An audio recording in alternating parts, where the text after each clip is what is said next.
ও আমার ব্যক্তিগত ভিডিওটা কোথায় পেল? আমি কি তাহলে ফাঁদে পড়ে গেলাম?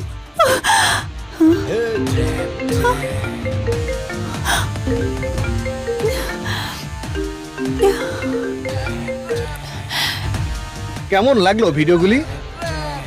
বেঈমান, তুই বন্ধু নামের কলঙ্ক।